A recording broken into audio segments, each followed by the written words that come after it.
Good morning बच्चों।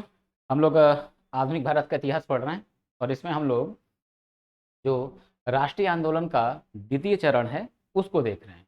ठीक, द्वितीय चरण में हम लोगों ने देख लिया है इसके पहले बंगाल का विभाजन। ठीक है, और बंगाल के विभाजन के बाद अब हम लोग को देखना है मुस्लिम लीग की स्थापना। तो जैसा कि मैंने पिछले क्लास में अपने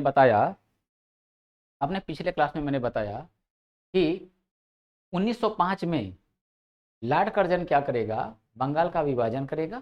ठीक है, बंगाल का विभाजन करेगा और विभाजन करने का वो रीजन क्या बताएगा, प्रशासनिक असुविधा, एडमिनिस्ट्रेटिव डिस्टर्बेंस। ठीक, तो प्रशासनिक असुविधा जो है, प्रशासनिक जो दिक्कत है, ठीक है, ये बोलेगा कर्जन।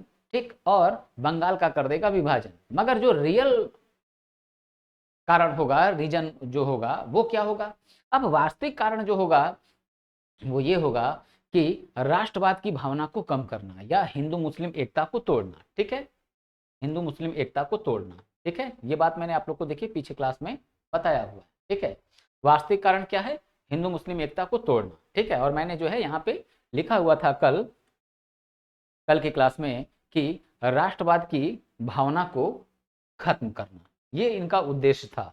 ठीक है, तो अब इसके विरोध में होता क्या है कि बंगाल विभाजन के विरोध में शुरू हो जाता है, ठीक है, स्वदेशी आंदोलन। ठीक है, स्वदेशी आंदोलन शुरू हो जाएगा। ठीक, तो अब अंग्रेज क्या करेंगे, अंग्रेज देखेंगे कि बंगाल का विभाजन किए हिंदू और मुस्लिम एक दूसरे की कलाइयों पर राखियां बांध रहे हैं और हमारा विरोध कर रहे हैं। ठीक है, तो ऐसी परिस्थिति में क्या होगा, ऐसी परिस्थिति में होगा ये कि जो लॉर्ड मिंटो कर्जन विभाजन करके, ठीक है, ये क्या होगा, चला जाएगा ब्रिटेन और फिर नया वायसराय आ जाएगा। ठीक है, लॉर्ड मिंटो। ठीक, तो मिंटो क्या करेगा, अब ये हिंदू मुस्लिम एकता को तोड़ने के लिए एकदम प्रतिबद्ध हो चुका रहता है कि हर हाल में हिंदू मुस्लिम एकता को क्या करना होगा, तोड़ना ही होगा। और तोड़ना जो है अत्यंत आवश्यक, इस बात को महसूस करेगा लॉर्ड मिंटो। ठीक है, तो अब लॉर्ड मिंटो क्या करेगा, दो व्यक्ति रहेंगे जिनका नाम होगा, एक नवाब सलीमुल्लाह और दूसरे व्यक्ति जो होंगे आगा खां। ठीक है, इन लोगों को शिमला में बुलवाएगा ये। ठीक है, और शिमला में बैठक होगी और बैठक के बाद ये तय होता है कि आप लोग हमको यहाँ से, हम अंग्रेजों को यहाँ से जो भगाना चाह रहे हैं, ठीक है, ये आप लोग की एक बहुत बड़ी गलती साबित होगी। क्योंकि हम लोग जब देश छोड़ के जाएंगे तो यहाँ पे स्थापित क्या होगा, यहाँ पे स्थापित होगा लोकतंत्र। ठीक है, और लोकतंत्र में हमेशा फायदे में वो रहता है जिसकी संख्या ज्यादा हो। तो भारत में हिंदुओं की संख्या ज्यादा है। ठीक है, भारत में हिंदुओं की संख्या ज्यादा है। तो ऐसी परिस्थिति में होगा क्या, ऐसी परिस्थिति में होगा ये कि आपका व्यक्ति, ठीक है, यानी कि आपके वर्ग का कोई व्यक्ति ना ही बन पाएगा प्राइम मिनिस्टर, ठीक है, और ना ही बन पाएगा चीफ मिनिस्टर। ठीक है, ना ही बन पाएगा प्रेसिडेंट, राष्ट्रपति। ठीक, तो अब क्या है, इस बात को सुन के सलीमुल्लाह और आगा खां बहक जाएंगे और ये लोग कहेंगे, ठीक है, कि हम लोग स्वयं से मुस्लिमों का विकास करना चाह रहे थे। ठीक है, अब इसमें आपका जो सपोर्ट मिला, आपके सपोर्ट से हम क्या कर रहे हैं, एक नई पार्टी का गठन कर रहे हैं जिसका नाम क्या होगा, जिसका नाम होगा मुस्लिम लीग। ठीक है, जिसका नाम क्या होगा, मुस्लिम लीग। ठीक, तो अब यहाँ पे क्या होगा, मुस्लिम लीग की हो जाएगी स्थापना। और मुस्लिम लीग की स्थापना जब होगी तो मुस्लिम लीग कांग्रेस की नीतियों से अलग हटके, ठीक है, एक अलग नीति पे चलेगा जो ब्रिटिश समर्थक नीति होगा। ठीक है, जो ब्रिटिश समर्थक नीति होगा। ठीक, तो अब इसमें एग्जामिनर हमसे क्या क्वेश्चन पूछ लेता है, तो बहुत यहाँ पे डेफ्ट में हम लोग को नहीं जाना है। ठीक है, तो अब अगर देखें तो नवाब सलीमुल्लाह तथा आगा खां के नेतृत्व में मुस्लिम लीग की स्थापना की गई। इसकी स्थापना 30 दिसंबर को, ठीक है, 1906 में की जाएगी।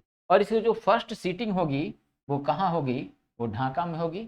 और इस फर्स्ट सीटिंग की प्रथम बैठक की अध्यक्षता कौन करेंगे, वकार उल मुल्क मुश्ताक हुसैन। ठीक ना, मुश्ताक हुसैन। तो ये मुश्ताक हुसैन जो है ये इसकी क्या करेंगे, अध्यक्षता करेंगे। ठीक है, तो ये बात हो गई। अच्छा, ठीक, अब देखें हम, तो ये घटनाक्रम घटा, मुस्लिम लीग की स्थापना हो गई। अभी इसको छोड़ते हैं, यहां आते हैं सूरत में कांग्रेस का विभाजन, ठीक है, 1707, ठीक है, 1707।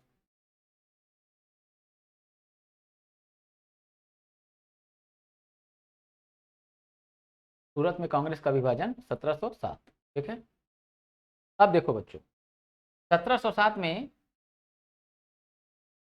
सूरत में कांग्रेस का हो जाएगा विभाजन। अब विभाजन होगा क्यों?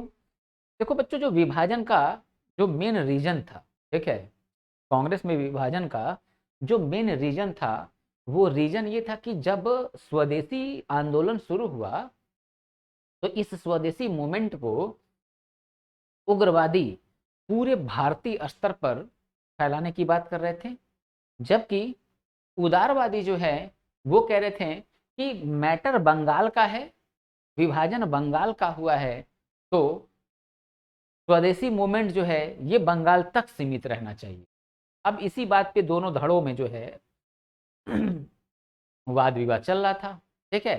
तो ऐसी परिस्थिति में फिर होता क्या है, ऐसी परिस्थिति में होता क्या है, सूरत में, ठीक है, 1907 में सूरत में होती है कांग्रेस की बैठक, ठीक है। अब जब बैठक होगी, ठीक है, तो उसमें यह होता है कि कौन बनेगा अध्यक्ष, ठीक है, कौन बनेगा अध्यक्ष। तो अध्यक्ष के पद को लेके हो जाता है विवाद, ठीक है, अध्यक्ष के पद को लेके हो जाता है विवाद। तो ऐसी स्थिति में क्या होगा? तो ऐसी स्थिति में होगा ये कि उदारवादी, ठीक ना, उदारवादी उदारवादी कहेंगे कि अध्यक्ष कौन होगा? उदारवादी कहते हैं कि अध्यक्ष होंगे रास बिहारी घोष। ध्यान रखना बच्चों, रास बिहारी बोस भी हैं, वो क्रांतिकारी हैं, रास बिहारी घोष, ठीक है। तो रास बिहारी घोष अध्यक्ष होंगे, जबकि उग्रवादी कह रहे थे कि अध्यक्ष कौन होगा? उग्रवादी कह रहे थे कि अध्यक्ष होंगे लाला लाजपत राय, ठीक है, लाला लाजपत राय, लाला जी। तो अब इस स्थिति में विवाद होगा, तो अंततः जो है अध्यक्ष बनेगा कौन? अंततः अध्यक्ष बनेगा कौन? रास बिहारी घोष, ठीक ना, रास बिहारी घोष जो है अंततः यही जो है अध्यक्ष बनते हैं। तो जब ये विवाद शुरू हुआ, तो इस विवाद में स्थिति इतनी खराब हो जाती है कि सूरत के इस कांग्रेस के इस बैठक में जूते चप्पल तक चलते हैं, कुर्सियां तक चलती हैं एक दूसरे के ऊपर, ये कंडीशन क्रिएट हो जाता है, ठीक है बच्चों। तो अंततः बनेगा कौन? अध्यक्ष, ठीक है, रास बिहारी घोष। तो हम देखें पीपीटी में, यहाँ ये डेट 1907, ठीक ना बच्चों, 1907। 1907 में सूरत में उदारवादियों और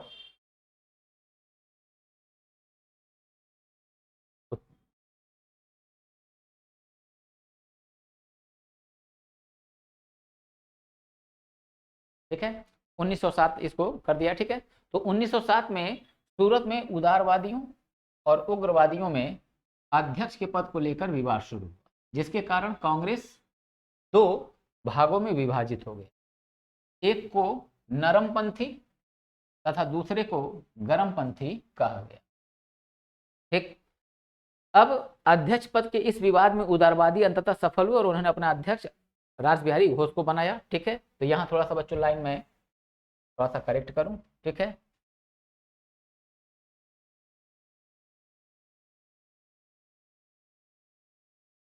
ठीक है। अब देखो उग्रवादी उग्रवादी अध्यक्ष लाला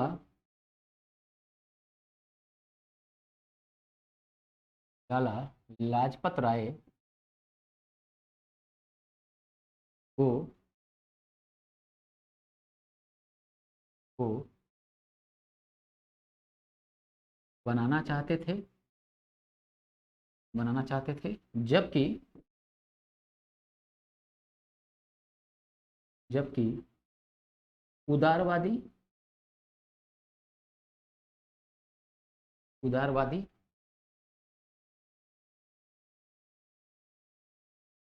रास बिहारी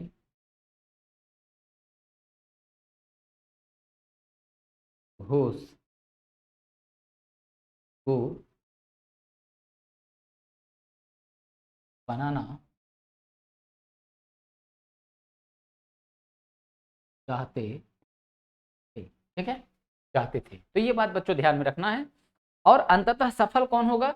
उदारवादी, ठीक ना, उदारवादी सफल होंगे और अध्यक्ष कौन बनेंगे? रास बिहारी घोष। यहीं से होगा क्या? नरमपंथी और गर्मपंथी दो वर्गों का यहाँ पे उदय होगा, ठीक है। तो अभी तक ये जो है ये क्या कहलाते थे? उदारवादी, ठीक ना, उदारवादी, ठीक। तो अब ये क्या होगा? उदारवादी के साथ साथ नरमपंथी हो जाएंगे और जो डिवीजन होगा उनको, दूसरे डिवीजन को हम क्या बोलेंगे? दो नाम से संबोधित करेंगे, गर्मपंथी या फिर हम उसको क्या बोल देंगे? उग्रवादी, ठीक है। तो ये पॉइंट बच्चों ध्यान में रखना है। और यहीं से कांग्रेस का हो जाएगा विभाजन। और देखो यहीं पे जब विभाजन होगा तो कर्जन तो था नहीं यहाँ, परंतु कर्जन ब्रिटेन में यहाँ की घटना को देख रहा था। तो कर्जन का यहाँ पे एक कथन है। कर्जन का कथन क्या है? आगे आप लोग को लिखा हुआ मिलेगा, ठीक है। मैं बता दे रहा हूँ। कर्जन का कथन ये है कि भारत में रहते हुए, ठीक है, मेरी अंतिम इच्छा यह है कि मैं कांग्रेस की मौत में सहयोग दे सकूं, ठीक है। तो कर्जन जो है ये अध्यक्ष के पद, ये वायसराय के पद से हट चुका था, वायसराय बन चुका था मिंटो, ठीक है। तो अब जो स्थिति देखता है कांग्रेस की, ये खुश हो जाता है, ये सब आपस में ही लड़ रहे हैं, ठीक है। तो ये स्टेटमेंट आएगा किसका? कर्जन का। तो हम लोग आगे स्टेटमेंट को देखेंगे, ठीक है। तो इसका स्क्रीनशॉट ले लो बच्चों।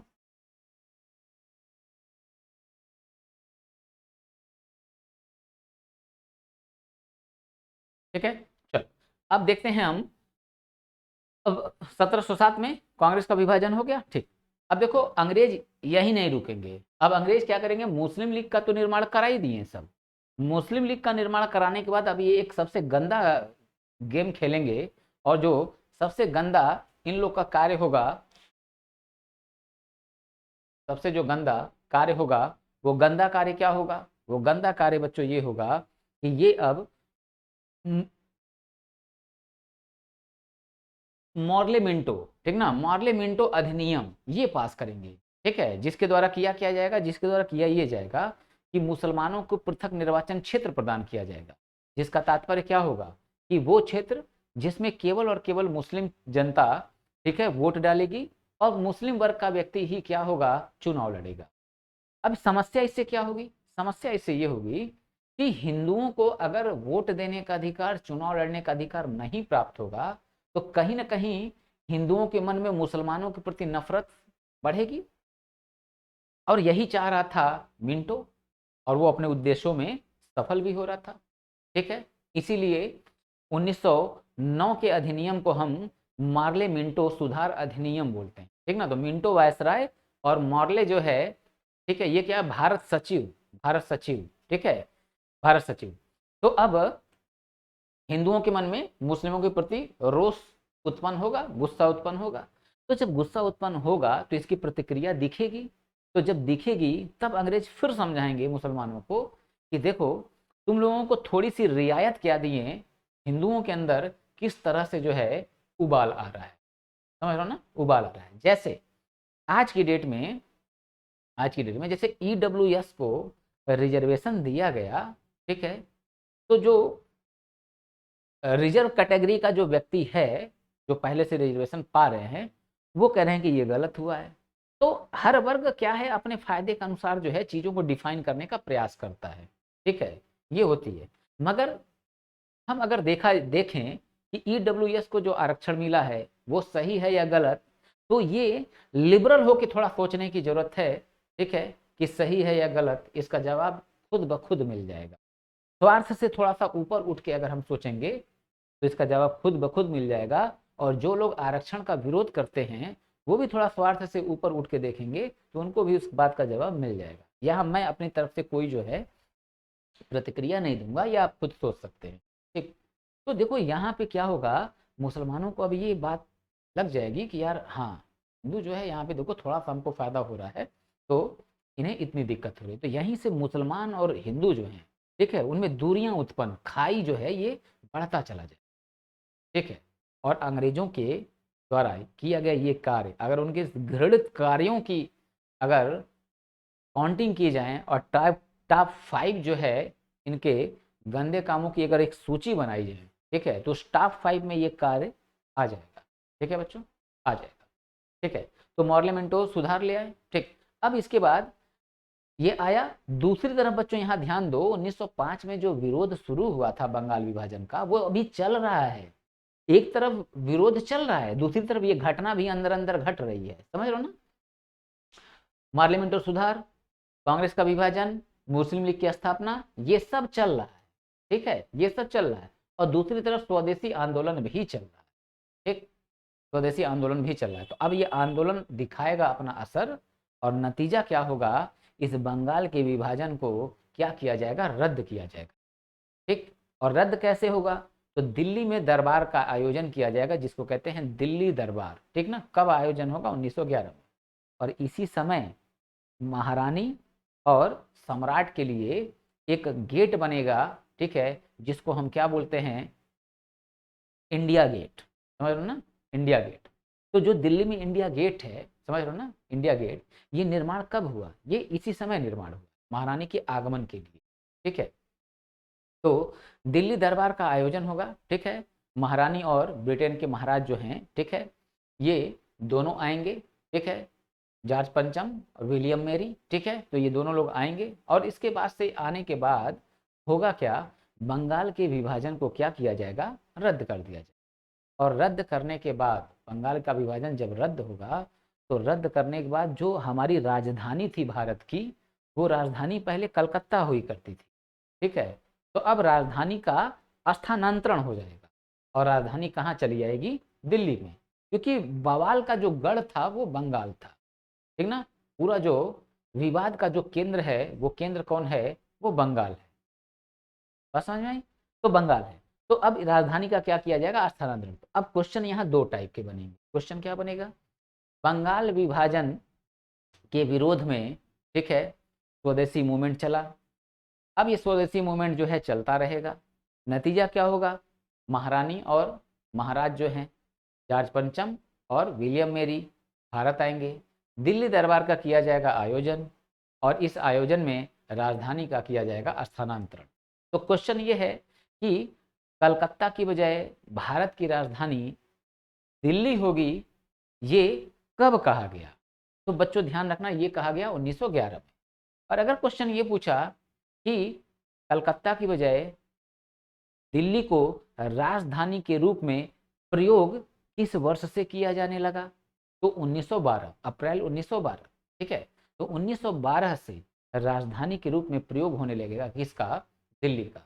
अनाउंसमेंट कब हुआ था, 11 में, ठीक है, 11 में। तो ये बात हम लोगों को बच्चों ध्यान में रखना है। तो जब दिल्ली दरबार आयोजन हुआ, तो दिल्ली दरबार आयोजन के समय कौन जो है भारत का वायसराय था, तो लॉर्ड हार्डिंग द्वितीय, ठीक ना। लॉर्ड हार्डिंग द्वितीय जो है, ये क्या होगा, ये होगा भारत का वायसराय, ठीक है, भारत का वायसराय। अब ये वायसराय रहेगा, तो इसके साथ देखो अब और क्या चीजें होनी जा रही हैं। अब जो पार्लियामेंट हाउस है आज का डेट का, संसद भवन, इस संसद भवन का निर्माण होगा इसी समय, ठीक है, संसद भवन का निर्माण होगा। कौन निर्माण करेगा, एडविन लुटियंस, ठीक ना। यहाँ नाम लिखें तो कौन निर्माण करेगा, निर्माण करेगा एडविन एडविन लुटियंस, ठीक है। इसका साथ देगा कौन, इसका साथ देगा Herbert Herbert baker.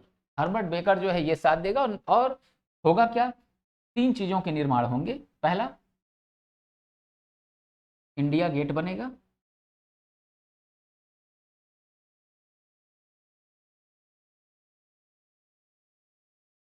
India gate बनेगा। दूसरा, पार्लियामेंट हाउस बनेगा, संसद भवन। और तीसरा बनेगा बच्चों राष्ट्रपति भवन, जिसको उस समय क्या बोला जाता था, वायसराय भवन, वायसराय भवन। तो ये तीन चीजों का क्या होगा, निर्माण होगा, ठीक।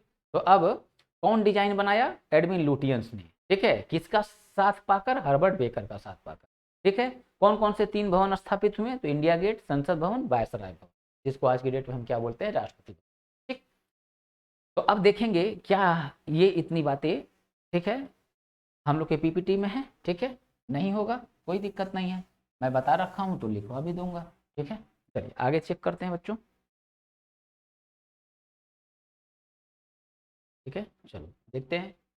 दिल्ली दरबार 1911, ठीक है, 1911 दिसंबर 1911 में ब्रिटिश सम्राट जॉर्ज पंचम तथा महारानी विलियम मेरी, ठीक ना, महारानी विलियम मेरी, ठीक है, विलियम मेरी, ये क्या है? इनका स्वागत के लिए दिल्ली दरबार का आयोजन किया जाएगा। दिल्ली दरबार के समय भारत का वायसराय लॉर्ड हार्डिंग द्वितीय था, बता चुका मैं, ठीक। दिल्ली दरबार में ही 12 दिसंबर 1911 को बंगाल विभाजन को रद्द कर दिया गया और कलकत्ता की जगह दिल्ली को भारत की राजधानी बनाने की घोषणा की गई। ये बच्चों ध्यान रखना, अनाउंसमेंट किया गया, बना नहीं अभी, प्रयोग नहीं शुरू हुआ है, परंतु 1 अप्रैल 1912 से भारत की राजधानी के रूप में दिल्ली का प्रयोग किया गया, ठीक। ध्यान रखोगे इस बात को।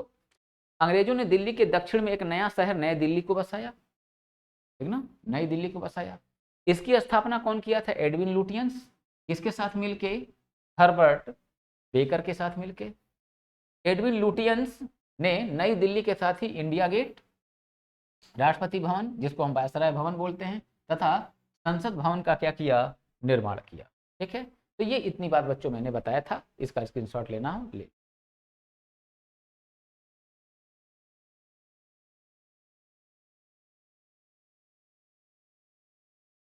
ठीक है, चलो आगे चलते हैं अब।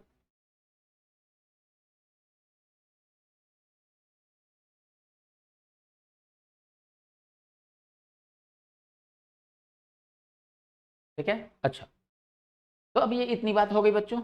अब देखो कुछ घटनाएं यहाँ हम लोग जरा देखें। देखो हम लोग को यहाँ ध्यान देना होगा, 1914 से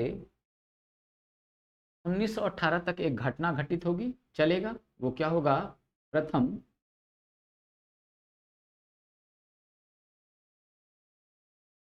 प्रथम विश्व युद्ध, प्रथम विश्व युद्ध। तो प्रथम विश्व युद्ध जो है ये बच्चों शुरू हो जाएगा 1914 में, ठीक। तो 1914 में प्रथम विश्व युद्ध शुरू होगा।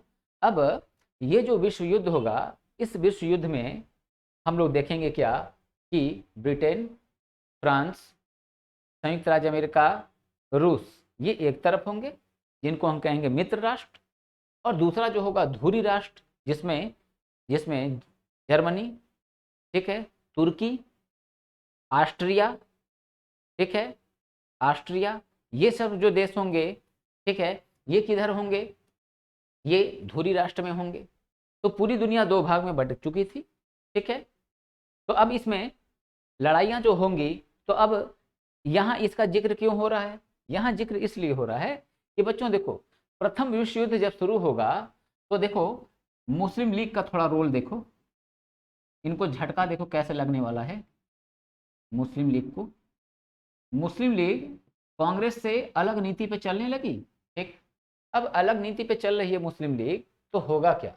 होगा ये अलग अलग नीति पे चलने के कारण होगा यहाँ पे ये कि मुस्लिम लीग कही थी ब्रिटेन से कि इस विश्व युद्ध में हम आपका साथ देंगे, ठीक है। जैसे हम लोग अभी गांधीवादी युग में जब प्रवेश किया जाएगा तो अभी देखा जाएगा कि विश्व युद्ध में बड़े पैमाने पे युवकों की जरूरत थी, हथियारों का उत्पादन करना था, ठीक है, हथियारों का उत्पादन करना था। तो ऐसी स्थिति में हम लोगों के साथ की जरूरत थी। तो महात्मा गांधी जो है आ जाते हैं 1915 में भारत भारत कहाँ से? दक्षिण अफ्रीका से। दादा अब्दुल्ला का केस देखने के लिए गए हुए थे दक्षिण अफ्रीका, अभी उस पर आ रहे हैं हम लोग, ठीक है। तो आ जाएंगे कहाँ? ये भारत में।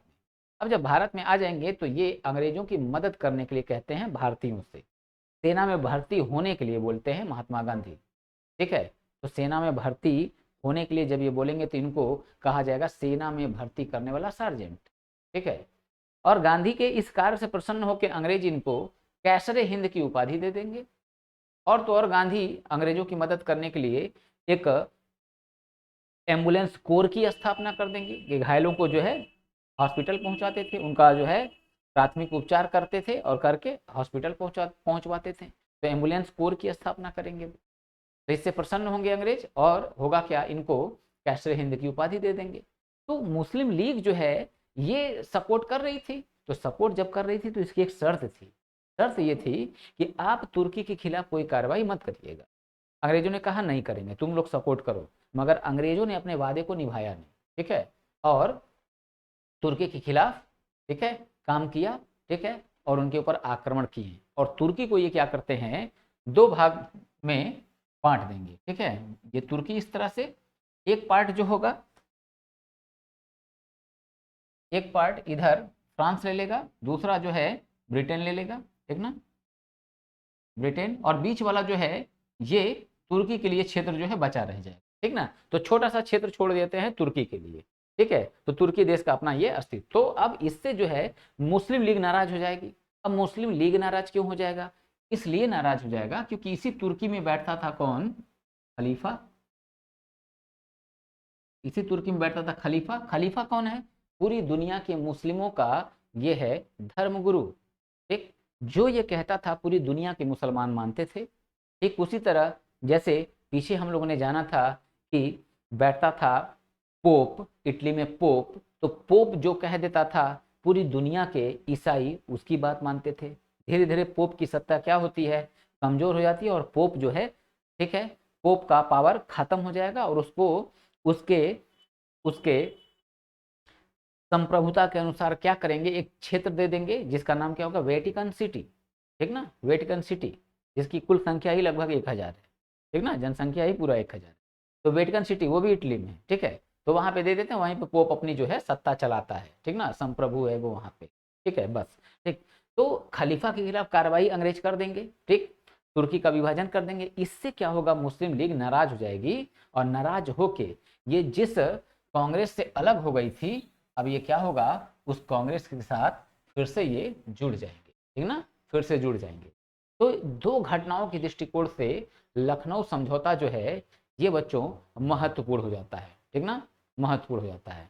कौन दो घटनाएं, पहला तो ये मुस्लिम लीग और कांग्रेस, ठीक है, एक साथ मिलकर कार्य करने के लिए तैयार होंगी, और दूसरी तरफ नरमपंथी और गर्मपंथी फिर से क्या होता है, एक हो जाते हैं, ठीक है, क्योंकि नरमपंथियों का प्रभाव नगण्य हो चुका था, इनका प्रभाव अब ज्यादा था नहीं, तो अब अलग रह के ये कोई बहुत बड़ा जो है पहाड़ नहीं ढकेल सकते, ठीक है, तो इसलिए होता क्या है, ये एक हो जाते हैं, ठीक। अब यहाँ देखें इस बात को, तो दिसंबर 1916 में कांग्रेस और मुस्लिम लीग के बीच ऐतिहासिक लखनऊ समझौता हुआ, ठीक, जिसमें मुस्लिम मुस्लिम लीग और कांग्रेस, इसमें मुस्लिम लीग और कांग्रेस एक साथ मिलकर कार्य करने लगे, तथा नरमपंथी और गर्मपंथी पुनः एक हो गए, ठीक। अब इसकी अध्यक्षता कौन करेगा, ये बात बच्चों यहाँ थोड़ा सा दिमाग में रखना है, ठीक है, यहाँ लिख देते हैं, ये क्वेश्चन पूछेगा, लखनऊ लखनऊ अधिवेशन लखनऊ अधिवेशन की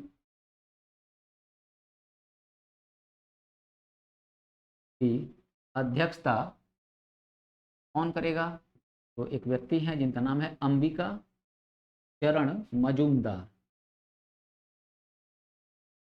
अंबिका चरण मजूमदार, ठीक ना। तो अंबिका चरण मजूमदार जो है ये क्या होगा, लखनऊ अधिवेशन की अध्यक्षता अंबिका चरण मजूमदार करते हैं,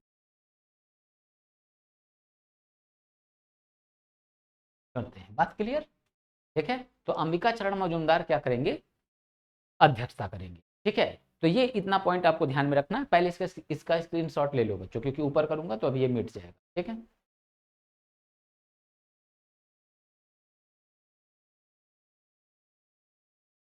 ठीक है, चलिए आगे बढ़ते हैं। अब देख रहे हैं हम लोग बच्चों होम रूल लीग आंदोलन, ठीक है, होम रूल लीग आंदोलन। देखो स्वदेशी आंदोलन जब चलेगा तो स्वदेशी आंदोलन की वजह से समाप्त तो हो जाता है बंगाल का विभाजन, परंतु जो मेन जो लीडर थे सबको अंग्रेज क्या करते हैं, गिरफ्तार कर लेते हैं। ठीक, 4 लोग हम लोग देख रहे हैं बड़े महत्वपूर्ण, लाला लाजपत राय, बाल गंगाधर तिलक, ठीक है, पाल यानी विपिन चंद्र पाल, ठीक है, और फिर अरविंद घोष,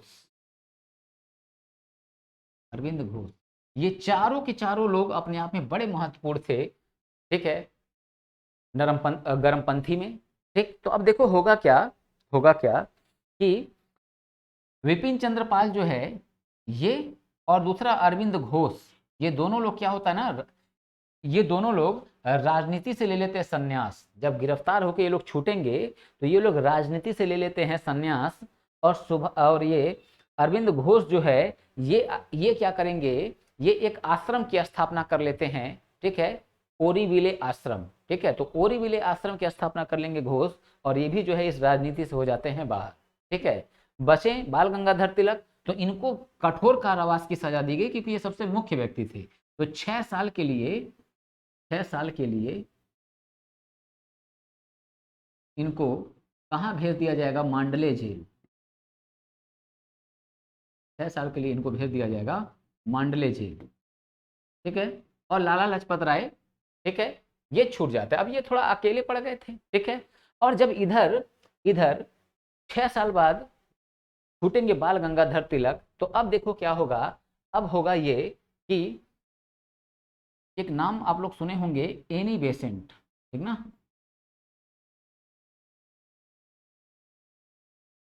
एनी बेसेंट क्या करेंगी, एनी बेसेंट के प्रयास से अब देखो क्या होने जा रहा है। एनी बेसेंट बाल गंगाधर तिलक को कांटेक्ट करेंगे और इनको अपने साथ लेके, ठीक है, भारतीय राष्ट्रीय कांग्रेस में फिर से इनको शामिल करने का प्रयास करेंगे। बीच में एक बहुत बड़ा रोड़ा बन रहे थे फिरोज शाह मेहता।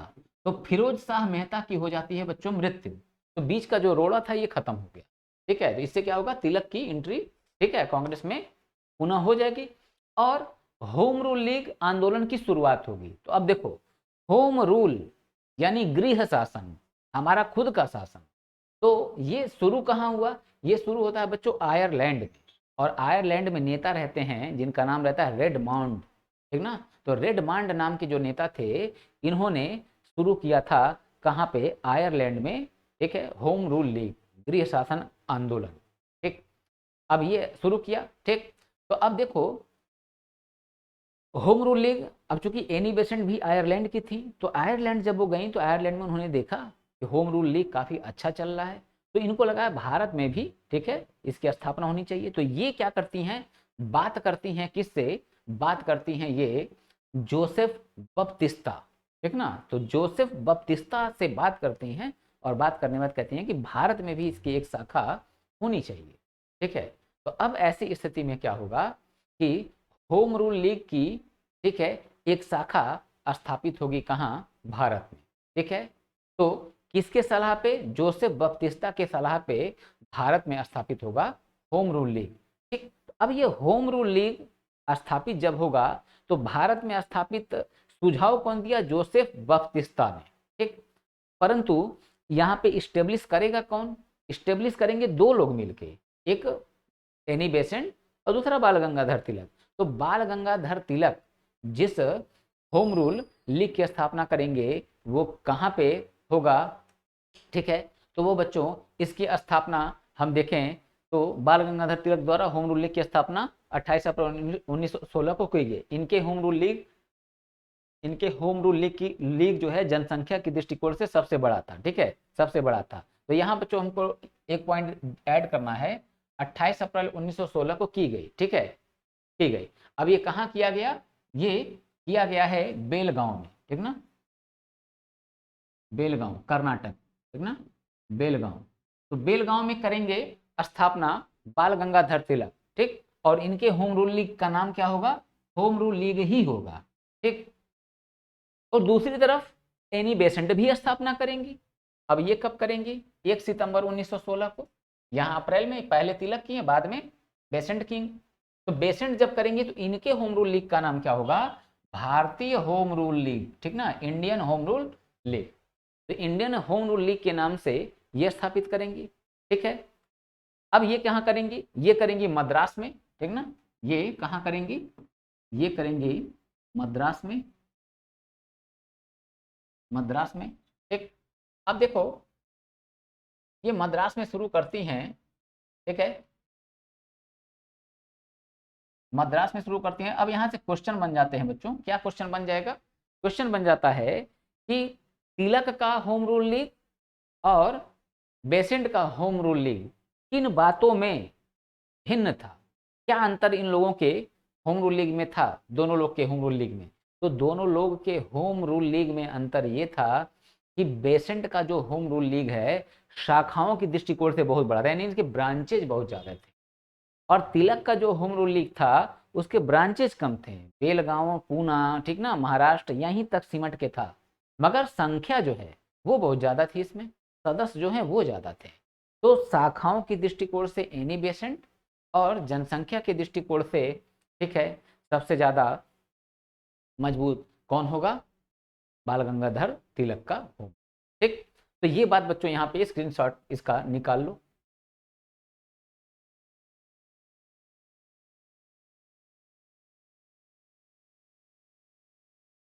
ठीक है, हो गया होगा। ठीक, अब देखो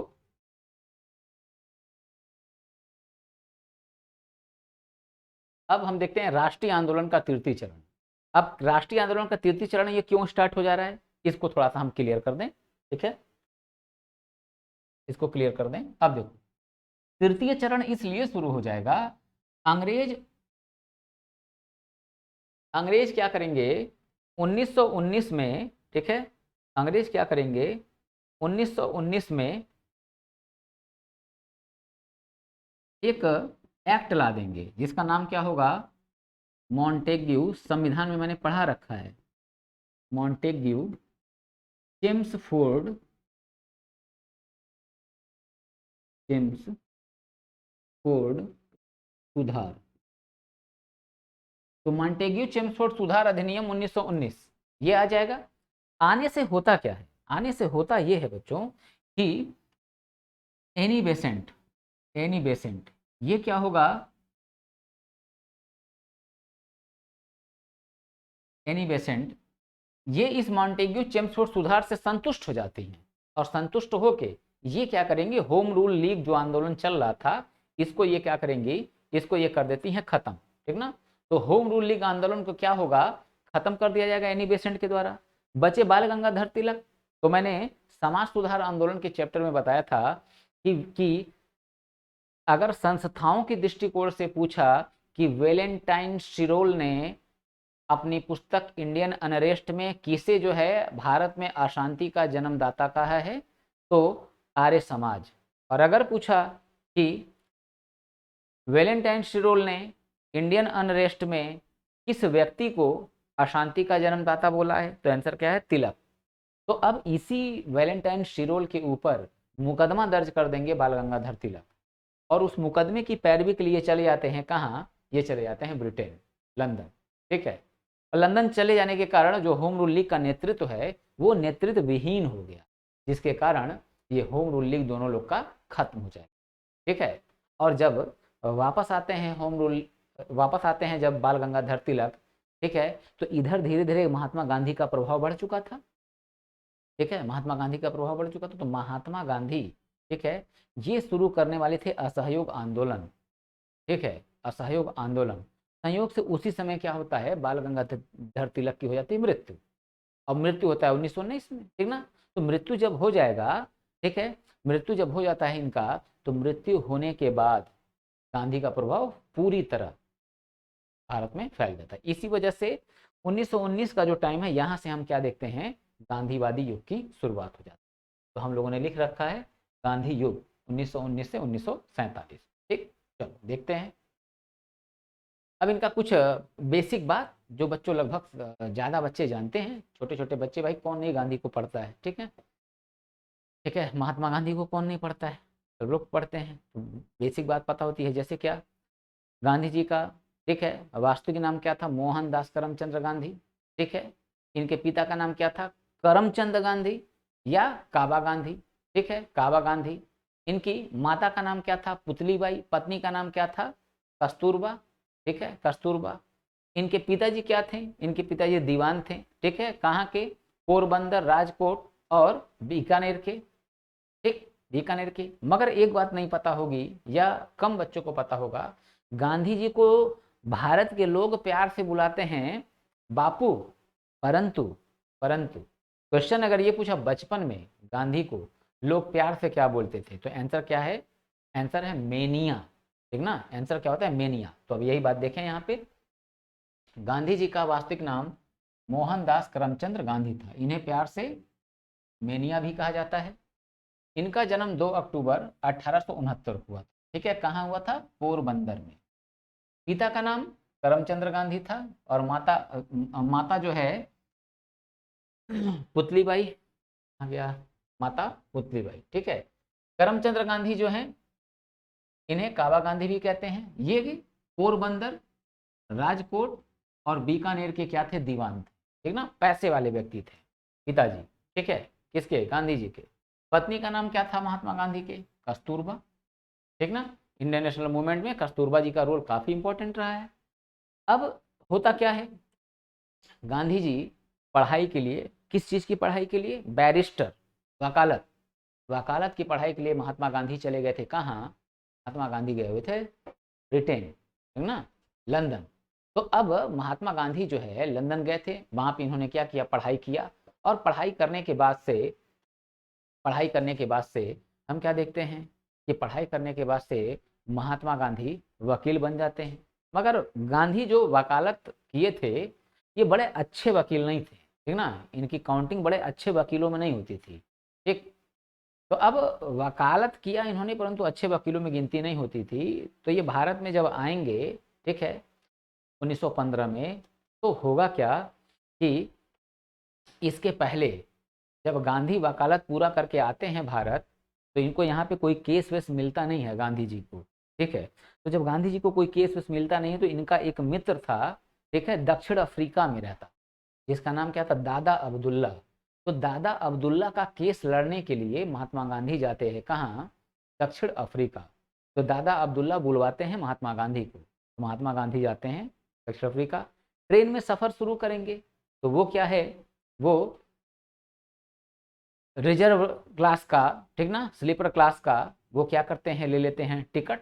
पैसे वाले व्यक्ति थे, सूट बूट पहनते थे गांधी जी। ध्यान रखना, गांधी जी शुरू से धोती कुर्ता नहीं पहनते थे। ठीक ना, धोती कुर्ता नहीं पहनते थे। तो ये बैठ गए डिब्बे में, तो उसमें जो है वो जो डब्बा होता था वो अंग्रेजों के लिए होता था, गोरे लोग उसमें ज़्यादा बैठते थे। तो इसका से गांधी जी के साथ असभ्य व्यवहार हुआ और गांधी जी को जो है धीमी चलती हुई ट्रेन से धक्का मार के गिरा दिया। तो गांधी को ये बात बुरी लगती है और गांधी वहाँ पे नस्ल भेद के खिलाफ आंदोलन चलाएंगे। ठीक है, और आंदोलन चलाते हैं तो आंदोलन में विभिन्न विभिन्न प्रकार के आंदोलनों में वो भाग लेंगे। ठीक है, वहाँ दक्षिण अफ्रीका में इनका रोल क्या रहा मैं वहाँ नहीं जाऊँगा, वहाँ नहीं, आपसे क्वेश्चन नहीं पूछेगा। ठीक है, तो विभिन्न विभिन्न आंदोलनों में क्या होगा? भाग लेंगे और गांधी का करीब करीब 21 से 22 साल का समय दक्षिण अफ्रीका में ही बीत जाता है। परंतु बीच बीच में गांधी जो है आते रहे हैं। ठीक ना, गांधी जो है बीच में आते रहे। तो ये 1902 में या 1 में, ठीक है, भारत में आएंगे। ठीक है, आएंगे। ठीक, तो इससे एक पॉइंट बनेगा, अभी मैं आगे बताऊंगा क्यों मैं इस बात को बता रहा हूँ कि बीच में गांधी जो है भारत आए थे। ठीक है, भारत आए थे। ठीक, तो अब देखो क्या होगा। तो महात्मा गांधी जो है वहाँ जाएंगे, दादा अब्दुल्ला का केस लड़ेंगे और लड़ने के बाद से जो है ये भारत में, ठीक, आते हैं। ठीक है, 1915 में। तो जब भारत में आते हैं, ठीक है, भारत में आते हैं तो इस समय प्रथम विश्व युद्ध चल रहा था और गांधी ने क्या किया? युवाओं को सेना में भर्ती होने के लिए बोला। तो सेना में भर्ती करने वाला सार्जेंट हो गए ये। फिर एम्बुलेंस कोर की स्थापना करके अंग्रेजों की सहायता करते हैं, जिससे कैसरे हिंद की उपाधि इनको प्राप्त होती है। ठीक है, आगमन कब हुआ था? 9 जनवरी को हुआ था, इसीलिए 9 जनवरी को प्रवासी भारतीय दिवस बनाया जाता है, गांधी के आगमन के कारण ही। ठीक ना, डेट से आपसे क्वेश्चन पूछे जाते हैं जीके में। ठीक है, कि प्रवासी भारतीय दिवस कब मनाया जाता है? तो 9 जनवरी को। ठीक है, 9 जनवरी को। गांधी जी भारत में महादेव गोविंद रानाडे जो हैं इनके विचारों से बड़े प्रभावित थे। तो महादेव गोविंद रानाडे जो हैं, ठीक है, इनके विचारों से, ठीक है, प्रभावित थे महात्मा गांधी, ठीक है। तो होगा क्या, अच्छा थोड़ा यहाँ बच्चों मिस्टेक हुआ, ठीक है। गांधी जी जो है भारत में किसके विचारों से प्रभावित थे, गोपाल कृष्ण गोखले के, ठीक है, गोपाल कृष्ण गोखले के, ठीक है, विचारों से प्रभावित थे। अब गोपाल कृष्ण गोखले के विचारों से प्रभावित होके, ठीक है, ये क्या करेंगे, गोपाल कृष्ण गोखले को बना लेते हैं अपना राजनीतिक गुरु, ठीक। और जबकि गोपाल कृष्ण गोखले किसके विचार से प्रभावित थे, महादेव गोविंद रानाडे, ठीक ना, महादेव गोविंद रानाडे। अच्छा, डेटा है बच्चों ये, ठीक ना, देखा करो डेटा है, डेटा जो है ना बच्चों इतना आसान नहीं होता है डेटा को तैयार रखना, समझ ना, डेटा को तैयार रखना, और विशेष रूप से उस स्थिति में जब एक टीचर जीएस के हर विषय को पढ़ा रहा हो, ठीक ना। और कभी भी किसी भी टीचर या बच्चे के नॉलेज का मेजरमेंट, ठीक है, डेटा नहीं होता है, ठीक है, कॉन्सेप्ट, ठीक है, आपका कॉन्सेप्ट कितना बढ़िया है, नॉलेज का मेजरमेंट यहाँ है। क्योंकि डेटा एक ऐसी चीज है कि उसमें कुछ करना नहीं है, आपको हिंदी में लिखा है या इंग्लिश में लिखा है, बस पढ़ ले रहे हैं आप तो ठीक है, बस बैठ के उसको लर्न करते रहिए, याद करते रहिए, रट्टा मारते रहिए। तो रट्टा वाला व्यक्ति ज्ञानी थोड़े होता है, ठीक है। तो कभी कोई टीचर या बच्चा डेटा में अगर कंफ्यूज हो जा रहा है या गलती कर रहा है, तो कभी उसके डेटा से उसके नॉलेज का मेजरमेंट मत करना, समझ लो ना। ये बहुत कॉमन बात है, मगर कुछ बच्चों को नहीं पता होती ये बात कि डेटा से नॉलेज का मेजरमेंट नहीं होता है, ठीक है। तो ये इतनी बात, तो पहले हम लोग यहाँ तक की बात जो है, ठीक है, सेना में भर्ती करने वाला सार्जेंट वगैरह सब देखा जाएगा, और उसके बाद हम लोग फिर आगे देखेंगे कि भारत में, ठीक है, ये जब आएंगे तो इसके बाद से क्या होगा कि ये साबरमती, ठीक है, आश्रम जो है, साबरमती आश्रम, ठीक है, वहां पे ये साबरमती नदी के किनारे, ठीक है, सत्याग्रह, ठीक है, आश्रम स्थापित करेंगे, ठीक है, साबरमती आश्रम स्थापित होगा, क्या होगा अभी इसको हम लोग देखते हैं, ठीक है, साबरमती नदी किनारे, ठीक है। तो अभी उस पर आते हैं, पहले हम लोग यहाँ इन बातों को कवर करें।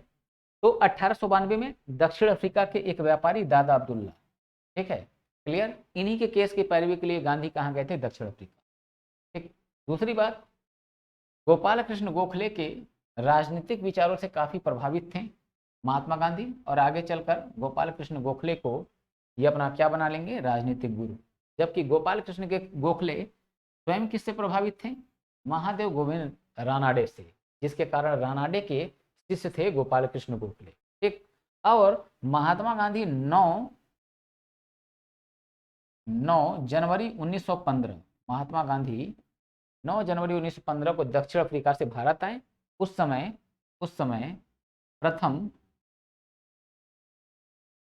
विश्व युद्ध चल रहा था। इस विश्व युद्ध में उन्होंने एम्बुलेंस कोर की स्थापना करके, ठीक है, और भारतीय युवाओं को ब्रिटिश सेना में भर्ती करा के अंग्रेजों की मदद की, जिसके कारण उन्हें क्या होगा, कैसरे हिंद, जिसके कारण उन्हें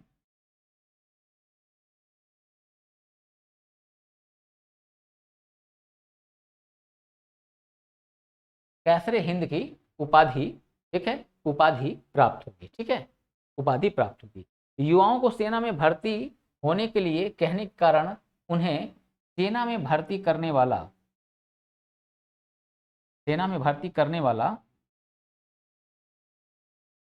सार्जेंट बोला जाएगा, ठीक है। इसका स्क्रीनशॉट ले लो बच्चों।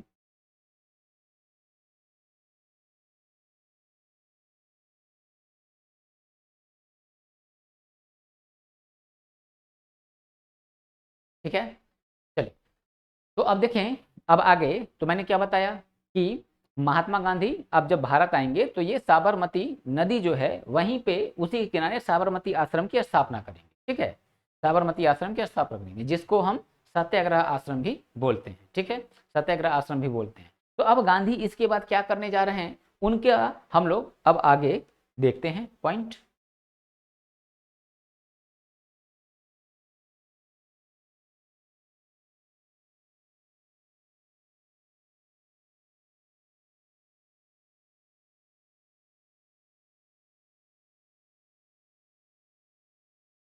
ठीक है, चलो, अब यहाँ पे महात्मा गांधी ने एम्बुलेंस कोर की स्थापना करके और भारतीय युवाओं को ब्रिटिश सेना में भर्ती करा के अंग्रेजों की मदद किया, ठीक है। साबरमती आश्रम के नाम से प्रसिद्ध हुआ। ठीक है, अच्छा यहाँ तक का पीपीटी बच्चों तैयार था। ठीक है, अब हम लोग आगे की पीपीटी में, ठीक है, क्लास को अभी कंटिन्यू करेंगे। ठीक है, तो जो भी आपके क्वेश्चन वगैरह हों बच्चों, वो आप हमसे कमेंट में पूछ सकते हैं। ठीक, वीडियो देखते रहिए। ठीक है, और अपने कॉन्सेप्ट को भी यहाँ पे क्लियर रखिएगा।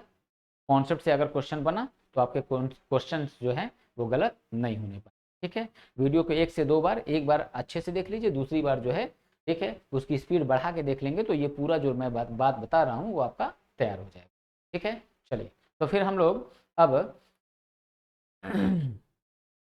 आगे के पॉइंट्स को, महात्मा गांधी का जो चरण है, आगे के पॉइंट्स को, ठीक है, नेक्स्ट वीडियो में देखते हैं। ठीक है।